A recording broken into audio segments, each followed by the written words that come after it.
नमस्कार. सर्वप्रथम सर्वांना जय शिवराय. संघर्ष योद्धा मनोजदादा जरांगे पाटील शेतकऱ्यांचा महाएल्गार मेळावा नागपूरला चालू होतात. पाटील त्या दरम्यान नागपूरला परवा दिवशी संध्याकाळी निघाले आणि सकाळपर्यंत पोहोचले. पाटील तिथे नागपूरमध्ये जाऊन सर्व शेतकरी बांधवांना पाठिंबा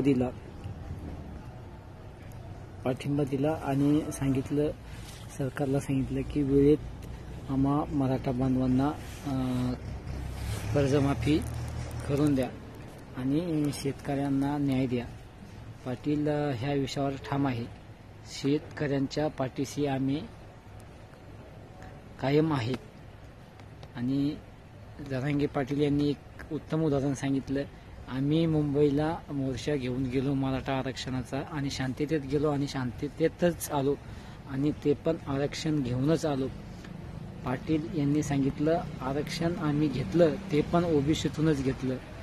सन्माननीय विखे पाटील मराठा आरक्षण समितीचे उपाध्यक्ष विखे पाटील यांनी आम्हाला हैदराबाद गॅझेटचा GR दिला आणि आम्हा सर्व मराठा बांधवाच्या मनात आनंदाचं वातावरण होऊन आम्ही परत मुंबईवरून मागे निघलो आणि आरक्षणाची लढाई जिंकली असं घोषित करून आनंद उत्सव केला.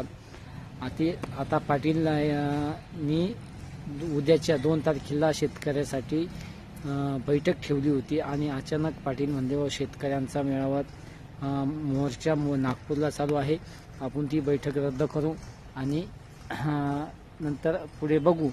आणि आता सध्या पाटील बोलले की पाटील म्हणाले, आमचे सातारा गॅझेटचा GR लवकरात लवकर द्या आणि हैदराबाद गॅझेटमध्ये ज्यांच्या नोंदी सापडल्या त्यांना सर्टिफिकेट लवकरात लवकर द्या आणि नोंदी सापडायला उशीर करू नका. कालच पाटलांनी सर्व अधिकारी कर्मचाऱ्यांना सांगितलेले आहे आणि पाटील सरकारला पण सांगत आहे की लवकरात लवकर आमच्या मराठा बांधवाच्या नोंदी सापडून आम्हाला कुंभी नोंदी सापडून सर्टिफिकेट देऊन टाका. काल संघर्ष योद्धा मनोजदादा जरांगे पाटील हे अंतरवाली सराटी इथून बोलत होते.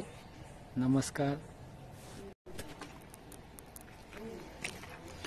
हे लाईव्ह दृश्य बघत आहात.